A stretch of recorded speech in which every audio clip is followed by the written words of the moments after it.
सहकारी श्री शहासाहेब बाळासाहेब कलशेट्टी, श्री देवकुळेजी, श्री काटकर, संजय कुलकर्णी, संतोष पाटील आणि संस्थेचे ट्रस्टी आणि विद्यार्थी मित्रांनो, काय कनेक्शन आहे मला माहीत नाही, परंतु मी जे गेले 35 वर्ष काम केलं ते मला असं वाटतं हे सगळं रिफ्लेक्शनच्या स्वरूपात कुठेतरी आचार्य श्रींच्या मनामध्ये दिसलं असावं असं माझी मनापासून भावना आहे. कारण फार इंटेन्सली मी हे काम करत आलो. चांगलं काम केलं की झाकता येत नाही असं आत्ता आपण एवढे मला गौरव माझा मोठा केला आहे की राम आणि रामाची उपमा जवळजवळ 5000 वर्षानंतर कुणाला मिळणं हे सुद्धा फार ऐतिहासिक आहे.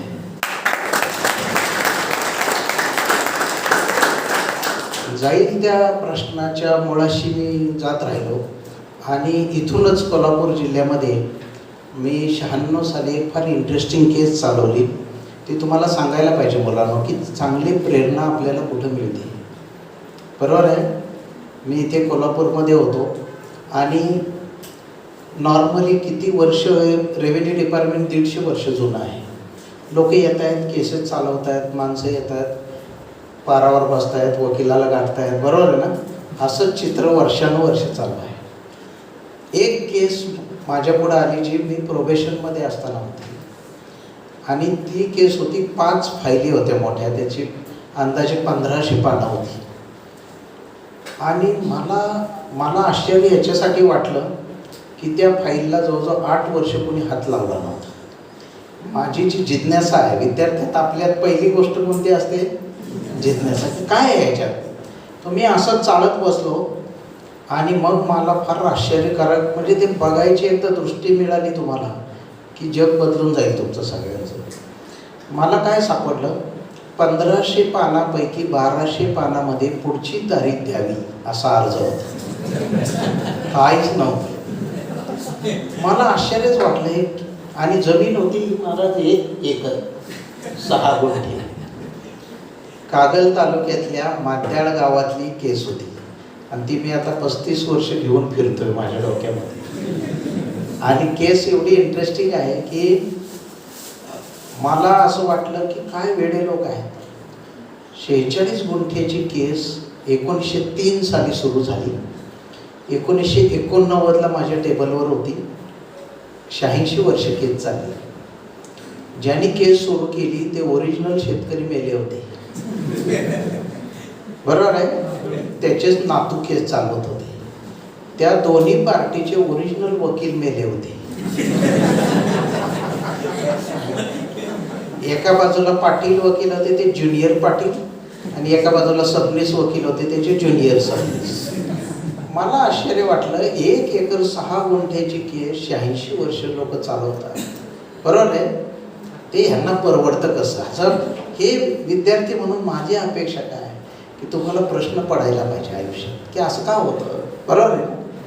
म्हणजे असा प्रश्न पडला पाहिजे की आता समजा इथे कॅम्पसमध्ये आल्यावर मुळात तर काय होतं, हे फार उच्च दर्जाच्या धार्मिक भावनेतनं हा कॅम्पस भारावलेला आहे. त्याच्यामुळं तर ह्याचं महत्त्व अजून जास्त आहे. म्हणजे मला लगेच क्रॉस सेक्शनल स्टडी म्हणतो मी त्याला, हॉरिझॉन्टल रीडिंग म्हणतो. म्हणजे काय की अशी अकॅडमी तालुका प्लेस नसलेल्या ठिकाणी इथपासून जर नागपूरपर्यंत शोधायची म्हटलं तर सापडेल का? याला मी क्रॉस सेक्शनल रीडिंग म्हणतो. म्हणजे असा प्रश्न पडला पाहिजे की ही अकॅडमी व्हायला स्वातंत्र्यानंतर 70 वर्ष का लागावी. बरोबर आहे का नाही? तसं मला प्रश्न पडला की ह्या केसमध्ये असं काय आहे की 3री पिढी भांडतीये, दोघांचे पण ओरिजिनल वकील मेले आहे. मग मी त्यातल्या त्यात चेहऱ्याने जो गरीब दिसला, मला जो वाटला चेहरा बघून, त्यातल्या गरीब त्या शेतकऱ्याला मी एक दिवस केस त्याने पुढची तारीख नेली. मी त्याला म्हटलं, बाबा थांबा, मला सांगा हे या केसमध्ये तुम्हाला भांडायला कसं परवडतं? तर तो म्हातारा एवढा भारी होता, पहिल्या मिनिटाला तर मला म्हटलं, साहेब तुम्ही नोकरीत नवीन दिसताय. आयुष्याची खरी गंमत काय ही आहे.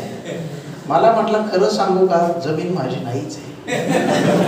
त्याच्यापेक्षा आश्चर्य आहे, म्हणजे तुम्हाला असं जिज्ञासा वाटायला पाहिजे की एक 1500 पानाचा कोणीच हात न लावणारा कागदांचा गठ्ठा आहे आणि त्यातला एक मागचा माणूस. आणि जी केस अशी आहे जी तालुक्याच्या कोर्टात गेली, मग जिल्ह्याच्या न्यायालयात गेली, मग हायकोर्टात गेली, मग सुप्रीम कोर्टात गेली, मग खाली आली, मग टेनन्सी कोर्टात गेली, तिकडनं परत हायकोर्टात गेली, परत सुप्रीम कोर्टात गेली.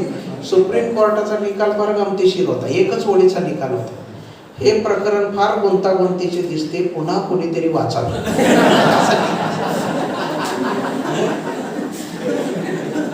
मला काहीच काम नसल्यामुळं आणि मी नोकरीत नवीन असल्यामुळं साहेब लोकांचं लक्ष जायच्या आधी मी म्हटलं वाचून काढू. आणि वाचल्यावर त्याच्यापेक्षा डेंजरस माहिती मिळाली मला की 1500 पानापैकी 1200 पानात एवढंच आहे, मला पुढची तारीख मिळाली. पण साहेब लोक एवढे खुश की असली केस वाचत कशाला बसून डोक्याला त्रास करायचा. तर जो साहेब यायचा तो डायरेक्ट 3 वर्षानंतर तारीख द्यायचा, म्हणजे बदली झाल्यावरच केस असा कार्यक्रम. मग मी काय केलं, आणि हा माणूस सुप्रीम कोर्टात 2दा केस गेल्यानंतर असं म्हणतो की खरं सांगू का साहेब, जमीन माझी नाहीच आहे. म्हणजे जे सुप्रीम कोर्टात नाही झालं तर निकाल मला 1 मिनिटात दिला त्यांनी. आणि काय म्हणतोय तो, जमीन माझी नाही, समोरच्या त्या फेट्यावाला माणूस होता ना मागाशी, त्याची जमीन आहे, मी त्याच्यात ताबा घातलाय, त्याच्यातनं मी 40 टन ऊस काढतो, त्यातले 20 टनाचे पैसे मी घेतो, 20 टनाचे पैसे मी वकिलाला देतो, मी प्रॉफिटमध्ये का लॉसमध्ये, असं त्यांनीच मला विचारलं. आहे का नाही आश्चर्य. मग माझ्या लक्षात आलं की आपल्याला जो गरीब माणूस वाटतोय तो बेरकी माणूस आहे. हे आयुष्याचे जे धडे लहानपणी आपण पुस्तकात वाचतो ते जगण्यामध्ये आल्यावर कसे येतात आपल्यासमोर, त्याचं ते उदाहरण आहे. बरोबर आहे ना. मग पुढच्या वेळी मी त्या पावगोट्यावाल्या शेतकऱ्याला थांबवलं, म्हटलं कशाला भांडत बसता, काय पॉईंट आहे का यार, एवढं भांडण 80-82 वर्ष चालू आहे. तुमचं खरं आहे म्हटलं साहेब, खरं सांगू का, जमीन माझ्या आजोबाची आहे. आजोबा जवळजवळ 28 वर्ष कोर्टात भांडत होते. ते मेल्यावर वडील 30 वर्ष भांडत होते.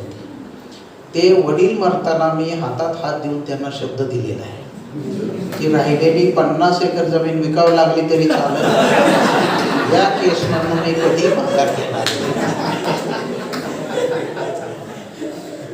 म्हणजे संपलं, लोक न्यायालय हे सगळे चर्चा संपुष्टात. बरोबर आहे का नाही. आणि मग माझ्या लक्षात आलं की फार गडबड आहे कुठेतरी. बरोबर आहे. आणि मग मी त्याला म्हटलं, अरे मग तुझ्या जमीन ताब्यात नाही, जमीन तर ते दुसऱ्या माणसाच्या ताब्यात आहे, तू वकिलाला फी कशातून देतो. आता PL पाटील इथे आहेत कोल्हापूरमध्ये वकिली करतात, बरोबर ना. PL पाटील होते, ते केस चालवायचे. त्यांना म्हटलं फी घेत नाही तुम्ही, तर म्हणजे ह्या केसमध्ये मी फी घेत नाही. म्हटलं असं कुठं वकील असतोय काय.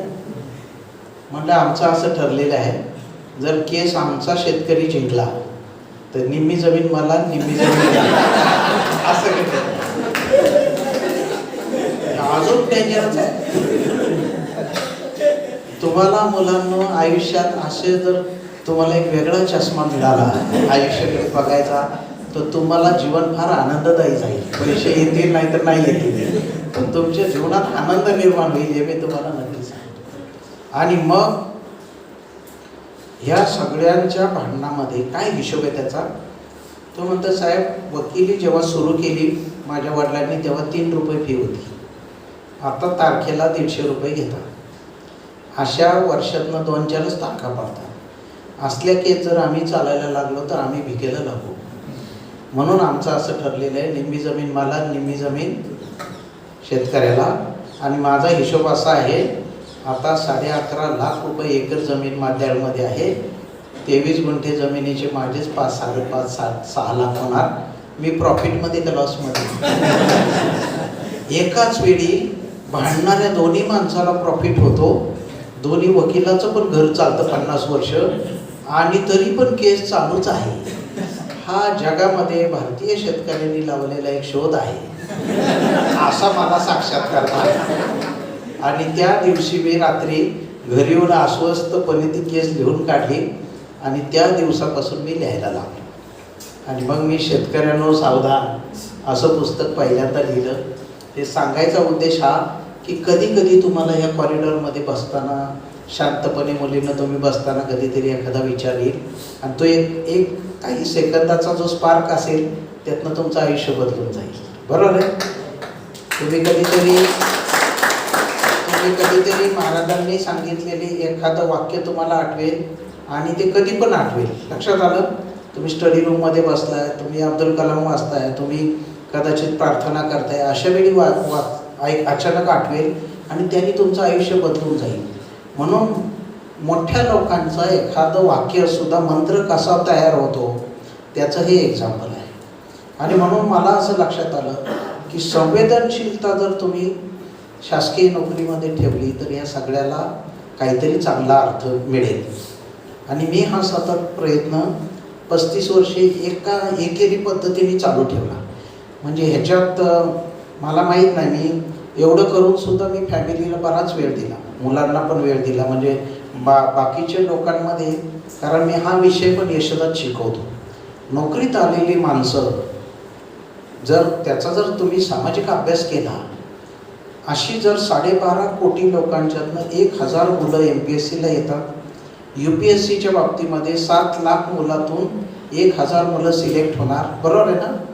ती 1000 मुलांचं पुढं काय होतं हा पण माझ्या अभ्यासाचा विषय आहे. आणि मग मला काय दिसतं, अशी 1000 मुलं आली महाराष्ट्रात, किती 12 कोटी लोकांना 1000 मुलं येणार. त्याच्यामध्ये 12वीला पहिला आलेला मुलगा कुठं दिसत नाही, 10वीला पहिला आलेला मुलगा दिसत नाही. ते जातात कुठे. बरोबर आहे. ते आत आलेली जी माणसं आहेत ती जेव्हा 30 वर्षांनी रिटायर होतात तेव्हा त्याच्यापेक्षा वेगळंच गणित सापडतं. 1979 सालचा एक स्टडी मला सापडला. त्याच्यात असं सापडलं की जर असे 100 अधिकारी घेतले, त्यातली 6 अधिकारी वयाची 58 वर्ष गाठत नाही. ते मध्ये ॲक्सिडेंटने मरतायत, व्यसनांमध्ये मरतायत. बरोबर आहे. 15% लोक हे सब्जेक्ट टू डिपार्टमेंटल एन्क्वायरी, म्हणजे कुठली ना कुठली तरी भानगड पाठीमागे लागल्यामुळे, ज्याला म्हणतो की सुखासमाधानाने पेन्शन मिळत नाही. बरोबर आहे. असं का होतं, तर सुरुवातीला जे स्वप्न बघितलेलं असतं तो समाज हळूहळू त्याला जमिनीवर आणतो. बरोबर आहे. आणि समाज त्याला म्हणतो काय फरक पडत नाही. आणि मग त्याच्यामध्ये पण बदल होतो. आणि विद्यार्थी असताना त्याचं जे मन असतं संवेदनशील, ते 30 वर्षांनी माणसं एकदम ढेपाळून जातात, काही शिल्लक नाही राहत. बरोबर आहे. असं सापडतं. 15% सिलेक्टेड अधिकारी हे subject to departmental enquiry retire होतात. 3 माणसं 100तली जेलमध्ये असतात. अँटी करप्शनमुळे असतात, घरगुती भांडणामुळे असतात, बायकोला मारहाण केलं म्हणून असतात, जमिनीची भांडणं घरी जाऊन मी PSI आहे, मला काय कोण अडवतंय बघू म्हणून शेजाऱ्याला दम दिलेला असतो, तो माणूस जेलमध्ये असतो. बरोबर आहे. असं आहे. राहिलेली जी माणसं आहेत त्यातल्या एकासुद्धा माणसाचं नाव समाजाला माहीत होत नाही. त्यामुळे हे कुणाबद्दल बोलतोय आपण, 12 कोटीतल्या 1000 माणसांचं बोलतोय. त्यातला एक माणूस एवढं रेअर आहे. त्यामुळे माझं इथे जेवढे विद्यार्थी आहेत आता, सगळ्यांना माझं मत आहे की तुम्ही फार उंच ध्येय ठेवा. सगळे जगातले कोटेशन तुम्हाला एवढंच सांगते. सुभाषित वाचता का तुम्ही सगळीकडे तुम्हाला चांगलं कोटेशन एवढं सांगेल, स्वप्न मोठं बघा. कुठेतरी गावामध्ये पतसंस्थेमध्ये कसं चिकटता येईल असं स्वप्न नको. बरोबर आहे ना. वशिला न लावता मी अभ्यास करीन, कुणाच्याच पाया न पडता नोकरी मिळवील, आणि नोकरी मिळाल्यानंतर सुद्धा वर्षातनं एकदा दोनदा येऊन मी जिथं घडलो त्या विद्यार्थ्यांना घडवायसाठी माझा एक दिवस देईन. असं. आणि हे सगळं कसं मेंदूमध्ये साठवायचं हे माझं म्हणणं. याच्यासाठी तुम्ही गोल सेटिंग करा. गोल सेटिंग यूट्यूबला आज बघून घ्या सगळ्यांनी, फार इंटरेस्टिंग आहे. म्हणजे स्पर्धा परीक्षेच्या विद्यार्थ्यांना माझा एवढा जवळचा संबंध आहे की तुम्हाला मी दररोजचं पाऊल मी तुम्हाला सांगू शकतो की तुम्ही ह्या दिशेने गेला की 100% यश मिळणार. पण ह्या दिशेने जायचा प्रवास आपण म्हणतो तसा सोपा नाही. ज्याला निग्रह म्हणतात, बरोबर आहे की नाही, सत्य म्हणतात, हे शब्द दिसायला सोपे आहे महाराजांचा जो निग्रह आहे, बरोबर आहे ना. आता हा यायचं म्हटलं तर कदाचित 50 वर्षाने सुद्धा येणार नाही आपलं, असं आहे. म्हणजे एवढं अवघड आहे गोष्ट. म्हणजे मी जर तुम्हाला साधे मंत्र सांगितले, पहाटे उठा, तर 90% मुलं तर त्याच्यातूनच पास होतात 1 मिनिटात, बरोबर आहे ना. म्हणजे जगात यशस्वी व्हायचे जे सगळ्यात 5 सोपे मार्ग सांगायचे म्हटलं तर त्यात पहिला मार्ग आहे पहाटे उठा. पहाटे का उठा? पहाटे सगळे शांतता असते, तुम्हाला कोणी डिस्टर्ब करत नाही. दिवसभर तुम्ही थकलेले असता, तुमचा मेंदू थकलेला असतो. सगळ्या क्रिएटिव्ह आयडियाज पहाटे तुम्हाला मनात येतात. दुर्दैवाने आत्ता सगळ्या मुलांना रात्री जागायची सवय आहे, बरोबर आहे ना. जगातली जेवढी क्रिएटिव्ह माणसं आहेत, मग तो साहित्यिक असेल, नोबेल पारितोषिक विजेता लेखक असेल, कवयित्री असेल, हे सगळे लोक पहाटेच्या शांततेमध्ये त्यांना नवे विचार, नवे धुमारे सुचतात मेंदूला. त्यातनं चांगले पवित्र विचार बाहेर येतात. हे जे करायचं आहे, आणि विशेषतः अशा कॅम्पसमध्ये करताना तुम्ही चांगलं वाचन केलं, जैनिझममधलं वाचलं काहीतरी, तर तो विचार तुमच्या जगण्याशी जोडायचा प्रयत्न करा. मी एवढ्यासाठी इंटरेस्टसाठी मी नोकरीमध्ये आल्या एम ए फिलॉसॉफी केली. मग एम ए फिलॉसॉफी मला जैनिझम वाचायचं होता, मला वेदांतिक फिलॉसॉफी वाचायचं, मला वेस्टर्न फिलॉसॉफी, मला क्युरियोसिटी होती की काय आहे. म्हणून मी एम ए तत्त्वज्ञान केलं. इथेच कोल्हापूरमध्ये मी एम ए समाजशास्त्र केलं, कारण समाजाचा पण तुम्हाला अभ्यास पाहिजे. आणि त्यानंतर मी लॉ केलं, आणि त्या तिन्ही गोष्टींचा माझ्यावर प्रभाव पडला. म्हणजे सतत मी माणसाला कायदा आणि माणूस याची सांगड घालायचा प्रयत्न करतो, कायदा आणि समाजाची सांगड घालतो, आणि त्याचं जगण्याचं तत्त्वज्ञान काय हे पण शोधायचा प्रयत्न करतो. आणि या तिघांचा पण माझ्यावर खरंच फार प्रभाव पडला. वेस्टर्न फिलॉसॉफी, भारतीय तत्त्वज्ञान, जैनिझमसारखं तत्त्वज्ञान, अद्वैत तत्त्वज्ञान, शंकराचार्यांचं तत्त्वज्ञान, हे चार्वाकाचं तत्त्व, सगळे वाचा. तुम्ही जगण्याशी रिलेट करायचा प्रयत्न करा त्याला. आणि मग तुम्हाला असं लक्षात येईल, सगळ्यात अत्युच्च लेवलवर माणुसकीचं तत्त्वज्ञान आहे, बरोबर आहे ना. म्हणजे जगातल्या सर्व जाती धर्माच्या लोकांना मेडिकल ट्रीटमेंट व्हावी, हा एकदम अत्युच्च विचार आहे. तो विचार असं सांगत नाही, बरोबर आहे ना, तो या जातीचा आहे का त्या जातीचा आहे. म्हणून आजच्या वाचक प्रेरक दिनी समोर फोटो कोणाचा आहे? अब्दुल कलाम साहेब. लकीली मला अब्दुल कलाम साहेब गेल्या मी 1 महिन्यानंतर राष्ट्रपती भवनमध्ये गेलो, आणि मी बोललो, म्हणजे काय बाकीचं आतलं सगळं मी बघितलं, पण मी बोललो कोणाशी माहिती आहे? त्यांना जो चहा वाढणारा जो वेटर होता राष्ट्रपती भवनचा, त्याच्याशी मी गप्पा मारल्या चहा पिताना. आणि त्यांनी मला फार इंटरेस्टिंग स्टोरी सांगितली. त्याने मला 2 गोष्टी सांगितल्या. बघा तुम्हाला काय पडतात विद्यार्थी म्हणून. त्यांनी सांगितलं, अब्दुल कलाम साहेब ज्यावेळी राष्ट्रपती म्हणून आले, त्यावेळी 2 बॅगा घेऊन आत आले, आणि राष्ट्रपती भवन सोडलं त्या दिवशी त्याच 2 बॅगा घेऊन परत बाहेर गेले. आणि भारताचे जेवढे राष्ट्रपती आत्तापर्यंत झाले, त्याच्यातला एवढा निस्पृह माणूस आम्ही पाहिला नाही. लक्षात आलं? म्हणजे किती सहज मोह होतो आपल्याला. म्हणजे अब्दुल कलाम साहेब समजा फ्रान्समध्ये गेले, फ्रान्सवाल्यांनी सोन्याचा हॉर्स भेट दिला, बरोबर आहे, आणि कोणी चांदीची तलवार भेट दिली, आणि कोणी काय भेटी दिल्या. ह्या सगळ्या वस्तू ह्या समाजाच्या आहेत. असं सगळ्या वस्तू सोडून हा माणूस गेला, बरोबर आहे. अशी उंची गाठणारा लोकप्रतिनिधी सापडतो का? सापडतच कुठेच दिसत नाही. काय म्हणजे काय आश्चर्य असेल बघा. त्या शिपायाने मला दुसरी एक गोष्ट सांगितली. त्या सगळ्या वस्तू मला त्यांनी दाखवल्या. चहाची किटली भेट दिली अमुक देशाने, आफ्रिकेने अमुक हे दिलं. त्या सगळ्या वस्तू दाखवताना तो म्हणे, या शेवटच्या ज्या 12 वस्तू आहेत त्या अब्दुल कलाम साहेबांनी प्रत्येक माजी राष्ट्रपतीला एक विनंती केली की तुम्ही राष्ट्रपती म्हणून तुम्हाला भेट नेलेल्या ज्या वस्तू आहेत त्यातल्या 2 वस्तू कृपया मला परत इथे ठेवण्यासाठी द्याव्यात. आणि त्यातनं त्या 2 वस्तू परत राष्ट्रपती लोकांकडनं त्यांनी आणल्या आणि त्या शेवटच्या दालनामध्ये ठेवलेल्या आहेत. लक्षात आलं? एवढी वैचारिक उंची सार्वजनिक जीवनामध्ये सापडतच नाही आहे.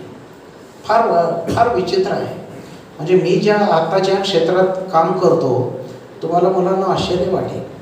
म्हणजे मी एक साखर कारखानदार असा उलटून परत माघारी निघाला की डायरी काढतो आणि साखरेच्या कडू गोष्टी लिहितो. कारण मला जे दिसतंय त्यात गोड काही नाहीच. असं का व्हावं? याचं कारण काय आहे? साखर धंद्यामध्ये एवढं वाईट अवस्था काही लोकांनी आपल्या आणली. आणि मग मागच्या 15 दिवसापूर्वी मी एक ऑर्डर काढली. तुम्हाला बघितली असेल काही लोकांनी. ही ऑर्डर व्हायला 100 वर्ष लागली. हे पण मी तुम्हाला सांगतो. काय त्या ऑर्डरमध्ये? साधी ऑर्डर आहे, 3 पानाची आहे, रंगीत खाली एक तक्ता दिला आहे आणि त्यात असं लिहिलं.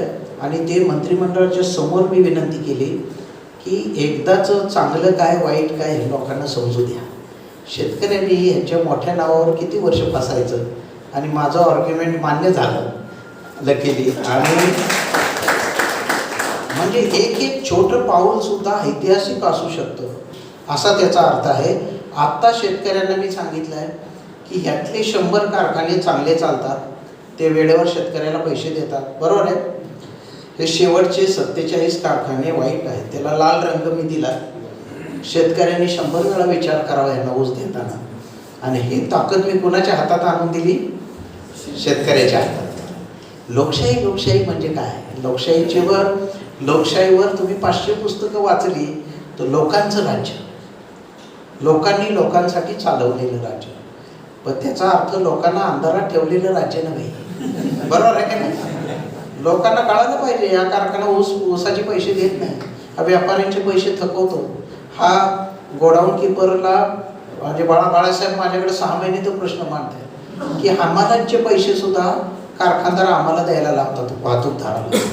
बरोबर, हे काय कारणच नाही. एकदम सिंपल आहे, त्यांचं लॉजिक 100% करेक्ट आहे. पण ते ह्या लोकांच्या डोक्यात बिंबवायला किती वर्ष लागतील माहीत नाही. असं गणित आहे. त्यामुळे मला असं वाटतंय की तुम्ही डोळसपणे अशा काही गोष्टी जर शिकला या वयामध्ये आणि प्रत्येक प्रश्नाबद्दल वाटलं तर आपण डिबेट करू. तुम्ही एक डिबेटिंग सोसायटी फॉर्म करा. दर 15 दिवसांनी एकदा, एखाद्या शनिवारी तुम्ही इथे असता, कुठलाही एक टॉपिक घ्या. साधी राहणी ही लोकप्रतिनिधींसाठी 21व्या शतकात उपयोगाची आहे काय, असं काही विषय घ्या. तुमच्या मनातला विषय घ्या आणि त्याच्यावर काही लोक विरोधात बोला, काही लोक बाजूने बोला. तुम्ही तुमचे विचार प्रगल्भ होत जाणार.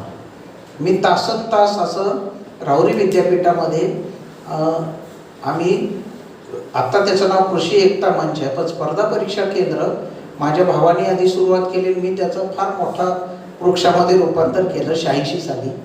आणि माझ्या खोलीमध्ये सगळी मुलं 5-6 रूमच्या गाद्या माझ्या रूममध्ये टाकल्या आणि दररोज आम्ही डिबेट करत बसायचो. कुठल्या पण विषयावर वादविवाद करायचो आणि त्याच्यातनं मुद्दे तयार व्हायचे. लक्षात आलं? ह्या वयामध्ये डिबेटिंग फार आवश्यक आहे. तुम्ही दररोज संध्याकाळी वाटलं तर अर्धा एक दररोज एक टॉपिक पण तिथं फळ्यावर लिहून टाका. ॲटॉमिक एनर्जीकडे भारताने जावे का? किती वर्ष आपण पेट्रोल आणि ऑइलवर परदेशी देशांवर अवलंबून राहायचं?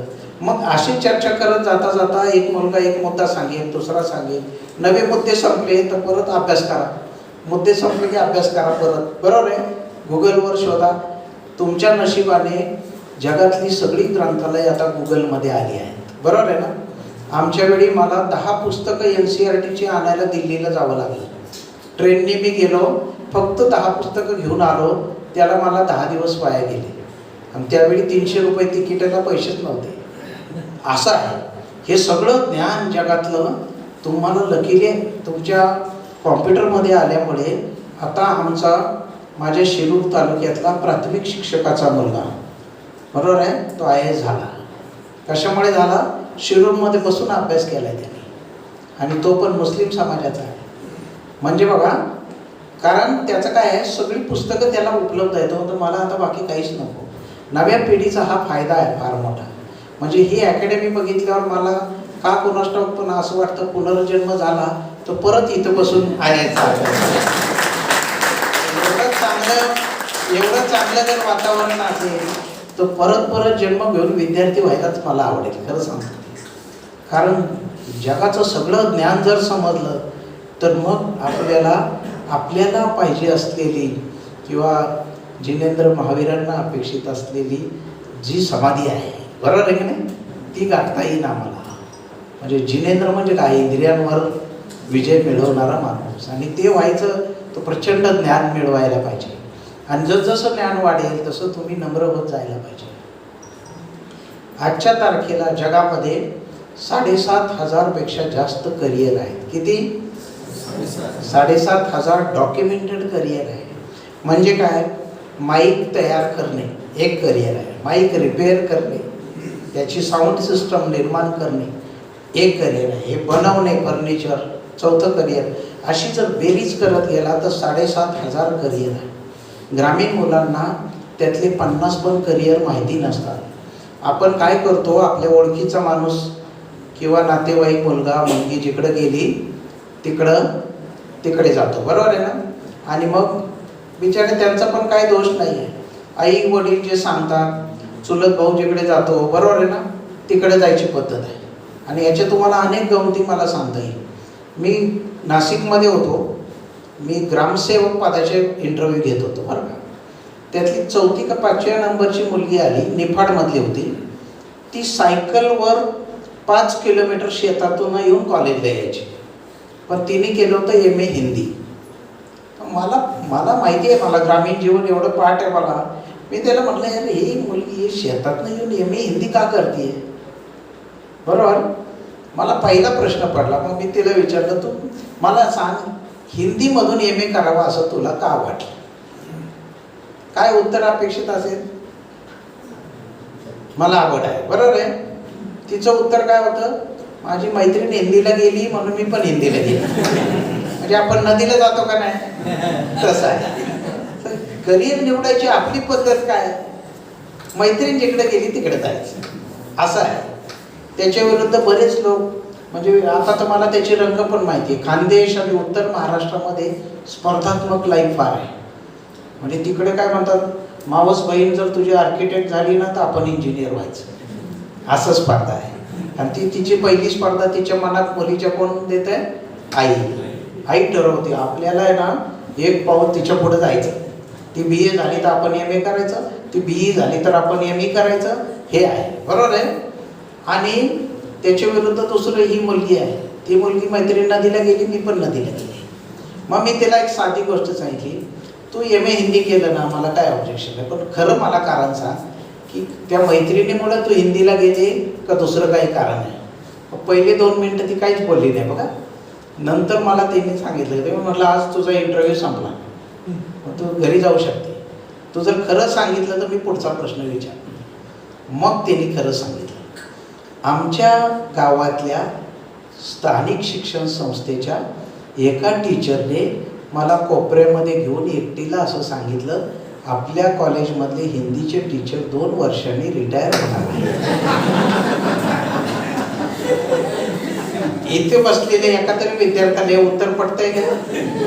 ही 12वी नंतर MA होणार 5 वर्ष, संस्थेचा टीचर होणार रिटायर 2 वर्ष, तिच्यासाठी पोस्ट वेकंट ठेवणार 3 वर्ष. असं कुठे कॉलेज चालते? पण असं काहीतरी सांगितलं की लोकांना लगेच पडते. वाईट हे आहे की विद्यार्थ्यांनी अशा गोष्टीवर विश्वास ठेवावा का? अजिबात ठेवता का नाही. आम्हाला रॅशनल पिढी घडवायला पाहिजे, प्रश्न विचारणारी पिढी पाहिजे. हे खरं का, हे खोटं का, हे असं का सांगतो, हे बरोबर आहे का, हा विचार बरोबर आहे का. कोणीतरी मोठ्या माणसाने येऊन काहीतरी सांगितलं तर हा विचार खरा आहे का नाही हे तपासणारं काहीतरी यंत्र पाहिजे आपल्याकडे. आणि ते आहे रॅशनल, ते आहे लॉजिक. म्हणून मी MA फिलॉसॉफी केलं की हे शिकावं लॉजिक काय असतं, बरोबर आहे ना. तर हे असं आम्हाला संस्कारक्षम पिढी घडवायला पाहिजे. आणि त्याच्या पुढे जाऊन मग असं दिसतं आपल्याला की जे मानवी गुण आहे त्या बेसिक मूलभूत भावना, जिज्ञासा आणि एकाग्रता, या साध्या साध्या गोष्टीनेच तुम्ही मोठे होऊ शकता. आपल्याकडे एवढे शेकडो उदाहरणं आहे. आपल्या इथे आपल्याकडे जज होते, किंकेट नावाचे जज होते ना कराडमध्ये. हा माणूस फार इंटरेस्टिंग होता. त्या फॉरेनर होता, ब्रिटिश कलेक्टर त्यावेळेचा आणि डिस्ट्रिक्ट जज.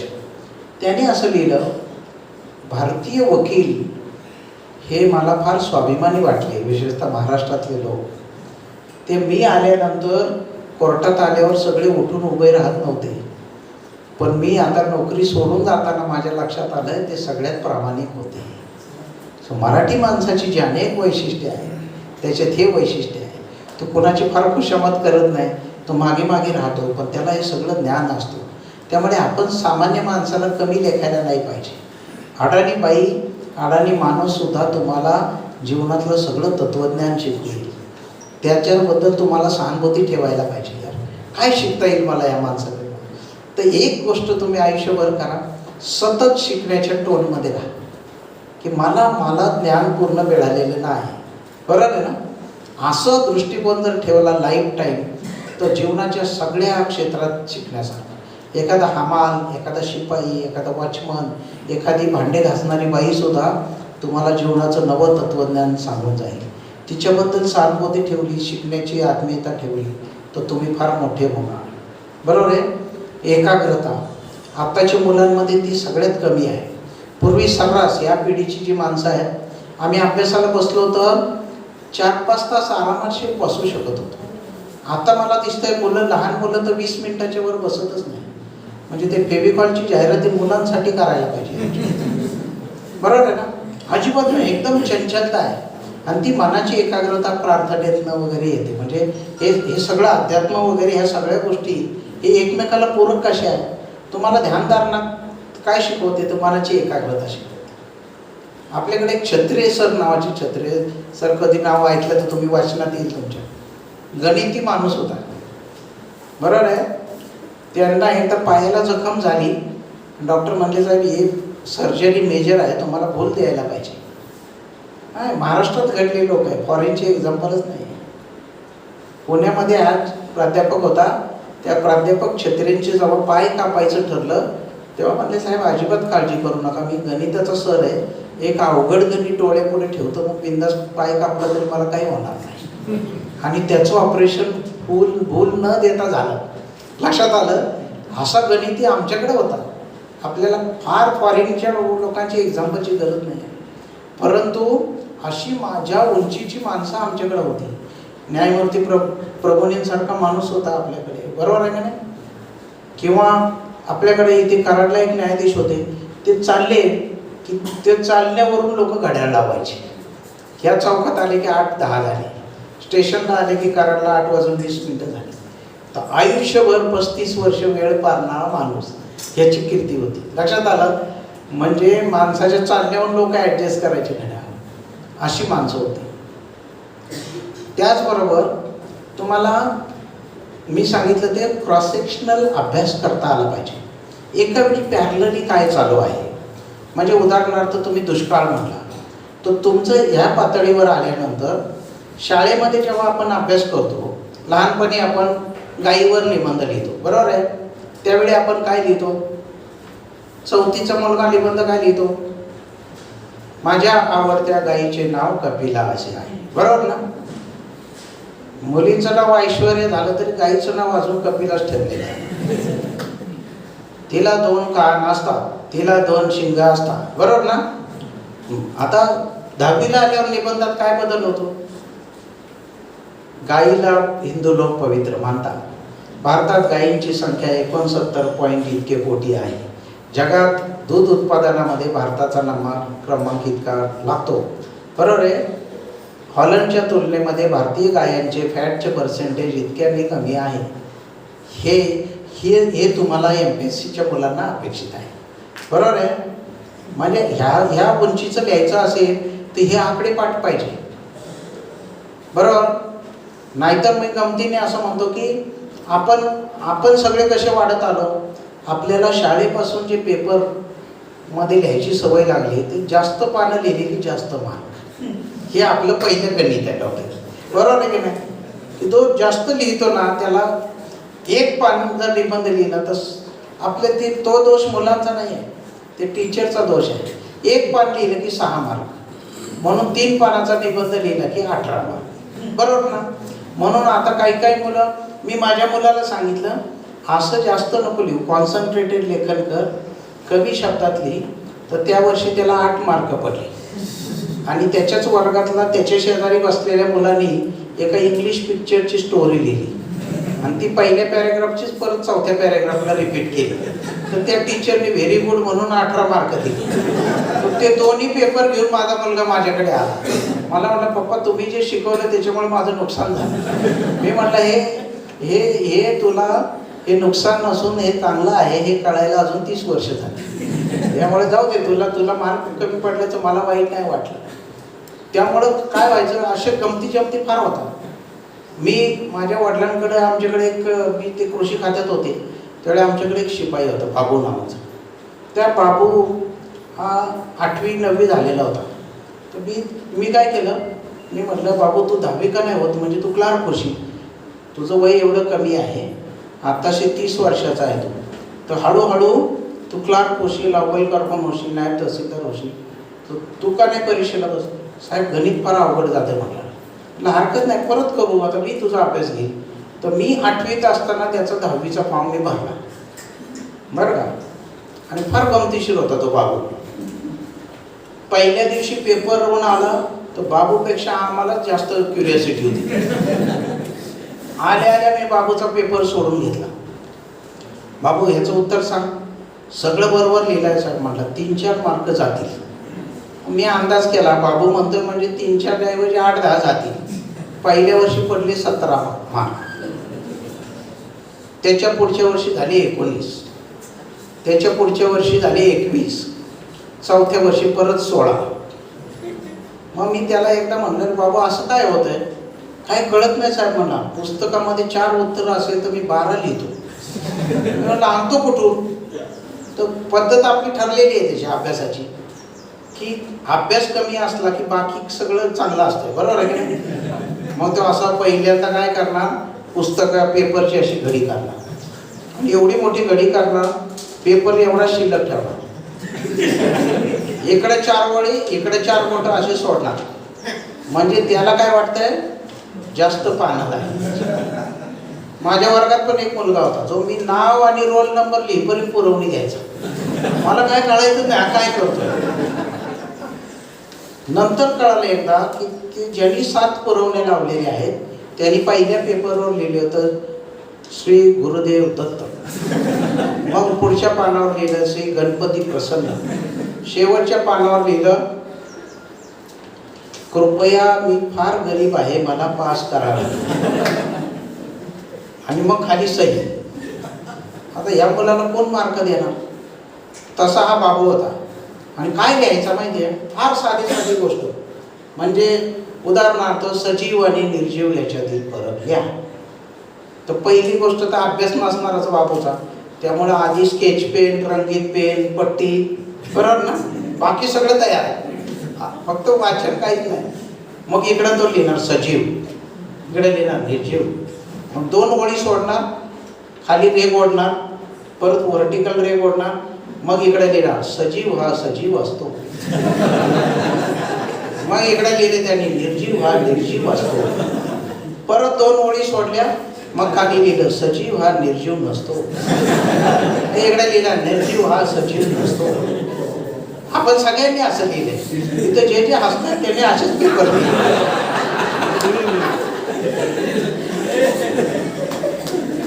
आणि मग बाबांनी विचार करायला सुरुवात केली. काहीतरी हलताना दिसलं त्याला. शिपाई इकडून तिकडे गेला. मग त्यांनी लिहिलं सजीव हलता, निर्जीव हलत नाही. तर तो शिपाई गेला आणि त्याला झाड दिसलं. मग लिहिले त्यांनी काही सजीव जागेवरच हलतात.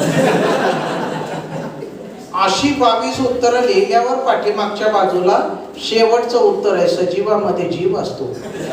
तोपर्यंत वाचणाऱ्याचा जीव गेलेला असतो. त्यामुळे त्याला काय लिहायचं, वर्ण जे 0 0 0 मारत बाजूला 0 मार्क पडला. आणि जे गणित फरक स्पष्ट करा तेच उत्तर कारणे लिहा. रेल्वेच्या 2 रुळांमध्ये फट असते कारणे लिहा. तो बाबू एवढं मोठं अक्षर काढणार. ते पूर्वीचे 4च ओळी प्रिंटेड दिलेले असणार, त्यातली 2.5 ओळ तर तेच लिहिणार. रेल्वेच्या 2 रुळांमध्ये फट असते कारण की. तिथे येऊन थांबायचं आणि मग कारण काहीच नाही लिहायचं. मग फुल स्टॉप करायला जायचं म्हणून रेल्वेच्या 2 रुळांमध्ये कशाला मास्तर मार्क देत, असे सगळे पेपर भरलेले, बरोबर आहे ना.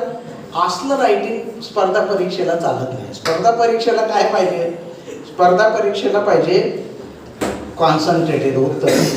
मग काय पाहिजे, इंदिरा गांधी यांची पंतप्रधान म्हणून 17 वर्षाची कारकिर्दीचं वर्णन करा.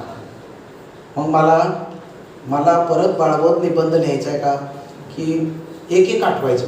इंदिरा गांधीच्या काळामध्येच राकेश शर्मा अवकाशामध्ये गेले, इंदिरा गांधीच्याच काळामध्ये पोखरांचा अणुस्फोट झाला, असं उत्तर अभिप्रेत नाही. भारताची अणुऊर्जा क्षेत्रात, हरित क्रांतीच्या क्षेत्रात, बरोबर आहे, सायन्सच्या क्षेत्रात सगळ्यात सर्वतूर प्रगती झालेला भारताचा सगळ्यात तेजस्वी कालखंड म्हणजे इंदिरा गांधींचा कालखंड होय. असं एका वाक्यात मी जर 25 सेक्टर लिहू शकलो तर त्या माणसाला पहिल्या पॅरेग्राफला 4 मार्क द्यायला पाहिजे, असा त्याचा अर्थ आहे. स्पर्धा परीक्षेच्या उत्तरांमध्ये हा फरक आहे की तुमच्या वाचनातून हळूहळू बोलण्यात यायला पाहिजे. मग तुम्हाला मी आज 5-7 छोट्या गोष्टी सांगणार आहे. सगळ्यांनी आजपासून प्रयत्न करा. एक म्हणजे सगळ्या विद्यार्थ्यांनी 7 वेगवेगळ्या प्रकारच्या वह्या तयार करा स्वतःच्या. एक वही तयार करा सुभाषितांची, फक्त कोटेशन्स लिहा त्याच्यात. काही वाटलं तर 2 भाग करा आणि इंग्लिश कोटेशन लिहा आणि मराठी कोटेशन लिहा. आणि सगळ्या विचारवंतांची कोटेशन्स मराठी आणि इंग्लिश गुगलवर आहे, ते विषयवार क्लासिफाय करा. मृत्यू ह्या विषयावर जगातल्या तज्ज्ञांनी काय म्हटलं, बरोबर आहे, जन्म या विषयावर काय म्हटलं, आई या विषयावर काय म्हटलं. असे जर 100 शब्द तुम्ही केले तर मला वाटते तुमच्या बोलण्यातच ते येणार. मॅक्स मुलर काय म्हटला, बरोबर आहे ना, आणि जॉन अब्राहम काय म्हटला, आणि किंवा टॉलस्टॉय काय म्हटला, हे तुम्हाला आपोआप समजेल. आणि तुमच्या ते एकदा बोलण्याचा भाग झाला की तुम्हाला पाठांतर नाही करावं लागेल, आपोआप ते निबंधामध्ये येईल, असा त्याचा अर्थ. पहिली वही करणार कशाची, सुभाषितांची. दुसरी वही करणार तुम्ही स्टॅटिस्टिकल इन्फॉर्मेशन, सांख्यिकी माहिती. दररोजच्या पेपरमध्ये टाइम्स ऑफ इंडिया तो आपल्याकडे येत असेल किंवा महाराष्ट्र टाइम्स येत असेल किंवा कुठल्याही पेपरमध्ये जी आकडेवारी प्रसिद्ध होते, महाराष्ट्राचे साखर उत्पादन यावर्षी 112 लाख टन होणार, तर तो आकडा लगेच इकडं वहीमध्ये यायला पाहिजे. आणि त्याचं क्लासिफिकेशन करा, साखर वेगळं, स्टील वेगळं आहे की नाही. ही सगळी आकडेवारी जी आहे, ट्रॅक्टरचं उत्पादन एवढं होणार, वाहनांचा रेट एवढा, सेन्सेक्स एवढा वाढला, जेवढी स्टॅटिस्टिकल माहिती येते ती सगळी एका वहीत आली पाहिजे. तिसरी वही तुम्ही करा, ती म्हणजे महत्त्वाचे राष्ट्रीय प्रश्न, नॅशनल इश्यूज. चौथी वही तयार करा, राज्याचे इश्यूज.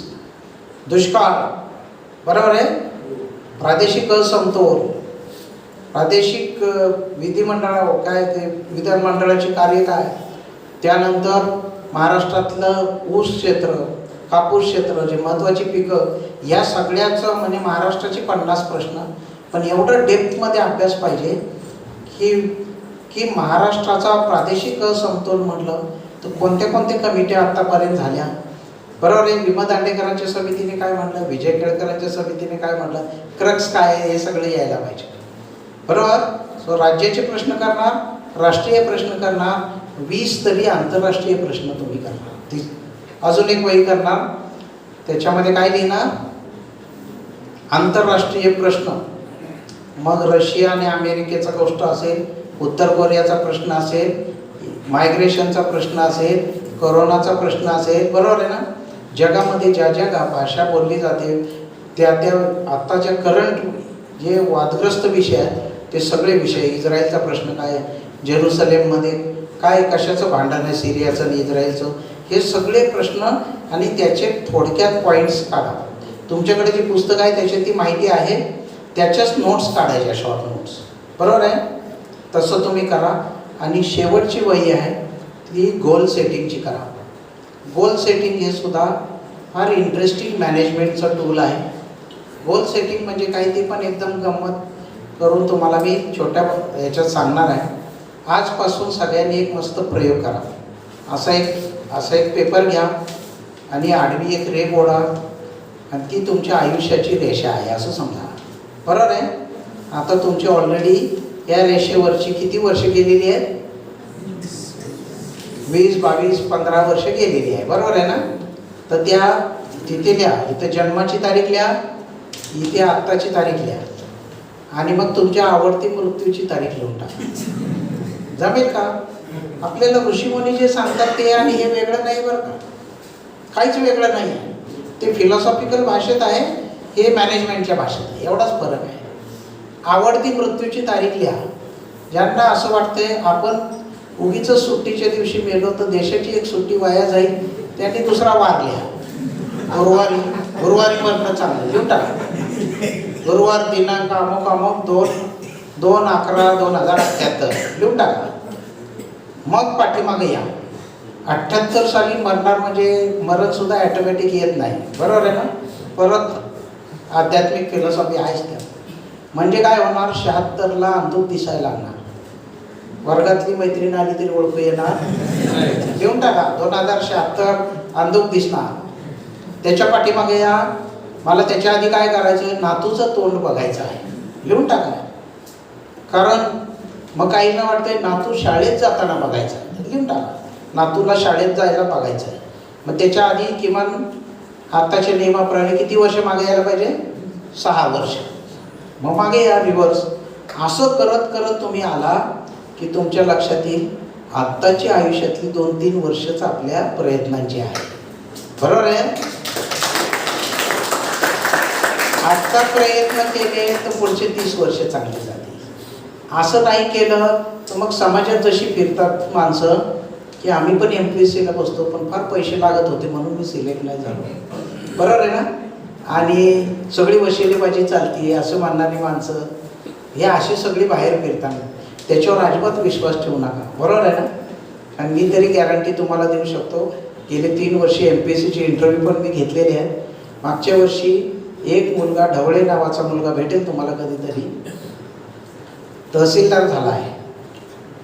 त्याला त्याच्या घराला 4 भिंती नाहीत, एकच भिंत आहे आणि 3 याला फ्लेक्स बोर्ड लावला आहे. जुना जो बाहेर बॅनरचा बोर्ड असतो का नाही, तो फाडून फाडून असे 3 भाग लावलेले आहेत आणि त्याच्यामध्ये तो राहतो. तो जेव्हा तहसीलदार म्हणून माझ्या हस्ते सत्कार झाला तेव्हा त्यांनी आई आणि बहिणीऐवजी शेजारच्या बाईला घेऊन आला. कशासाठी? तर तो म्हणतो एवढे अडाणी आहेत ना ते, तर बाकीचे मुलं हसतील म्हणून मी आलो नाही. म्हणजे बरोबर नाही यार. पुढच्या वेळी मग त्याचा सत्कार त्याच्या बहिणीचे देखत आम्ही त्याच्या बहिणीचा आणि त्याचा सत्कार केला.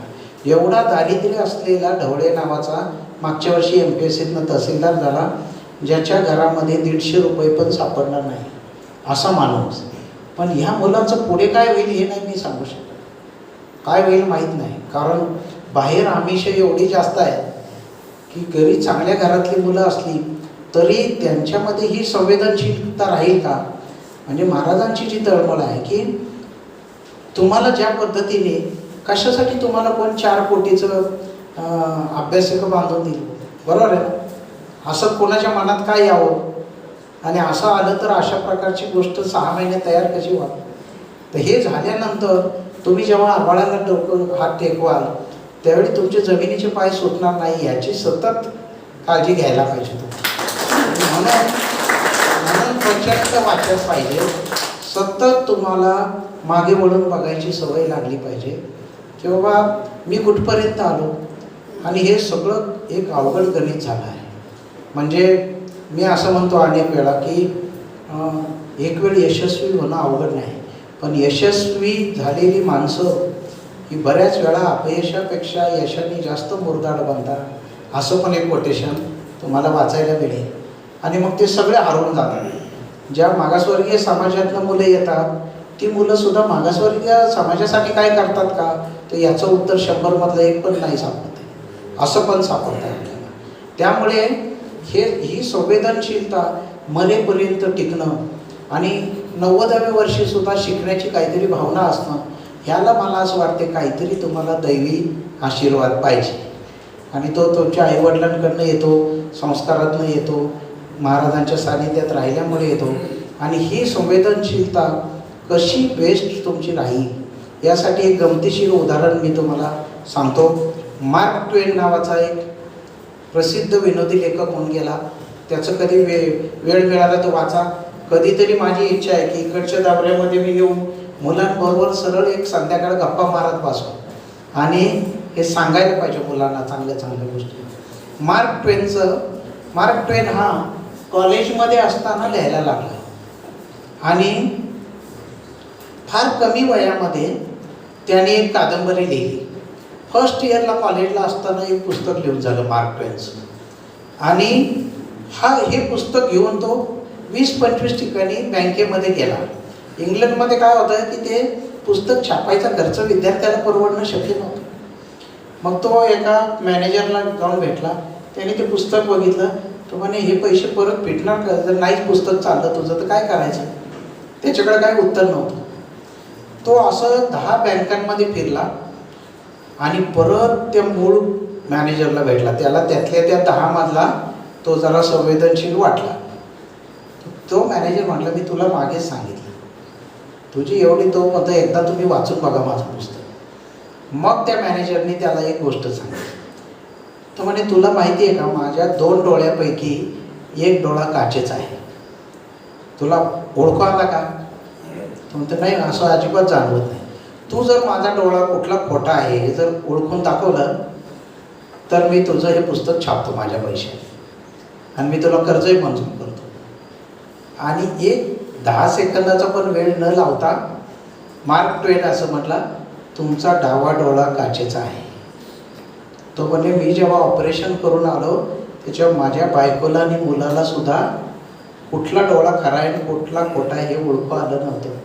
तू कसं काय ओळखलं? बरं बघा जगातले विचारवंत कसे असतात. मार्क ट्वेनने काय उत्तर दिलं? तुमच्या डोळ्यांमध्ये जी थोडीफार दयेची झाक मला दिसतीये ती या खोट्या डोळ्यात दिसतीये म्हणून मला लगेच ओळखू आला. असं एवढं संवेदनशील जगू नका तुम्ही. जेव्हा जेव्हा कधी जगाल जेव्हा कधी तुम्हाला आनंद होईल जेव्हा तुम्हाला मोठं यश मिळेल तेव्हा तेव्हा आपल्या महाराज श्रींची आठवण काढा आणि संवेदनशीलतेची आठवण काढा. आपल्याला झालेल्या शिकवणीची आठवण काढा. माझ्या मित्रांची आठवण काढा जी मागे राहिलेले असतील. बरोबर आहे ना? कारण चांगले अक्षर असलेला चांगले गुण असं प्रत्येकामध्ये तुमच्यामध्ये 100-200 चांगल्या क्वालिटी आहे. तुम्ही त्याची कधी यादी केली का नाही मला माहीत नाही पण करून बघा. आपण असे कधी प्रयोग करत नाही. तुम्ही मित्राला मैत्रिणीला सांगा माझ्यातले चांगले गुण कोणते वाटले ते लिहून काढा आणि तुम्हाला दिसेल की तुमच्यामध्ये आजच्याच तारखेला 100पेक्षा जास्त क्वालिटी चांगली आहे. त्याला फक्त थोडी फुंकर घालायची आहे आणि अजून जास्त मोठं होण्याचा प्रयत्न करायचा आहे. असं मोठं होताना तुमच्या सगळ्यांच्या हातून देशाची पण सेवा घडावी आणि शेतकऱ्यांची सेवा घडावी. तुम्ही ज्या क्षेत्रात जाल तिथे बेस्ट होण्याचा प्रयत्न करावा. यासाठी एक शेवटचं उदाहरण मी सांगतो. तुम्ही बर्नार्ड शॉचं नाव ऐकलं का? जॉर्ज बर्नार्ड शॉ कोण होता? तो वक्ता होता, तो नाटककार होता, तो लेखक होता. बरोबर आहे? जॉर्ज बर्नार्ड शॉला एकदा पत्रकार तो फार मिश्किल होता. फार विचित्र उत्तरं द्यायचा. जगामध्ये काही पण घडलं तर सगळ्यात जास्त BBC लोक पहिल्यांदा कुणाकडे जायचं असेल तर ते जायचे ते जॉर्ज बर्नार्ड शॉकडे. त्याची रिॲक्शन पण तो विक्षिप्त हे द्यायचं रिॲक्शन. बर्नार्ड शॉला एकदा लोकांनी असं सांगितलं पत्रकारांनी तुमचे वडील इंग्लंडच्या राणीचे सरदार होते. तुम्ही जेव्हा जन्माला आला तेव्हा त्यांच्या घरात 30,000 पुस्तकं होती आणि म्हणून तुम्ही मोठे लेखक झाला. तुम्ही समजा हमादाच्या घरी जन्माला आला असता किंवा भिकाऱ्याच्या घरी जन्माला आला असता तर काय झाला असता? माझा कसा उंची असते? बर्नार्ड शॉने त्याला काय उत्तर दिलं? माझ्या दुर्दैवाने मी जर भिकाऱ्याच्या घरात जन्माला आलो असतो तर सगळ्यात स्वच्छ राहणारा सगळ्यात चांगलं कॅरेक्टर असलेला मी जगातला 1 नंबरचा भिकारी झालो. एवढा कॉन्फिडन्स आयुष्यावर एवढा मोठा कॉन्फिडन्स अभ्यासाने यायला पाहिजे की हे मी करेनच करून दाखवीलच. आणि जे मी सांगितलं 7,000 रस्ते आयुष्याला आहेत. तुमच्यापैकी काही लोक सिलेक्ट होणार पण नाही त्यांना पण मी सांगणार आहे. काही नाउमेद व्हायचं कारण नाही. आपण एखाद्या मुलीला भेटायला गेलो समजा आणि महानगरपालिकेने रस्ता खोदलेला असतो काय करतो? बाईक कोण खाली सुद्धा उतरत नाही आपण, बरोबर आहे ना. तिथनंच टर्न घेऊन दुसऱ्या गल्लीतून जातो. आयुष्य असंच आहे. सुसाईड कशाला करायचं. दरवर्षी 12वी 10वीची परीक्षा झाल्यावर 350 मुलं सुसाईड का. मला सतत असं वाटतं की मी एकटा त्या मुलांपुढे गेलो असतो तर एकाही मुलांनी सुसाईड केली.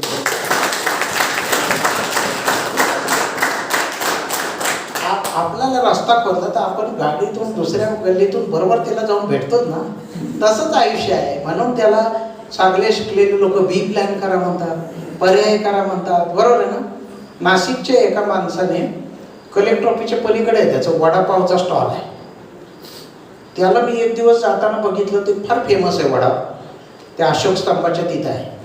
तर तिथे काय करतात, सगळे डॉक्टर आणि इंजिनियर संध्याकाळी विथ फॅमिली येतात, गाडी लावतात, तो गाडीमध्ये वडापाव देतो, नाही तर काही लोक उभं राहून.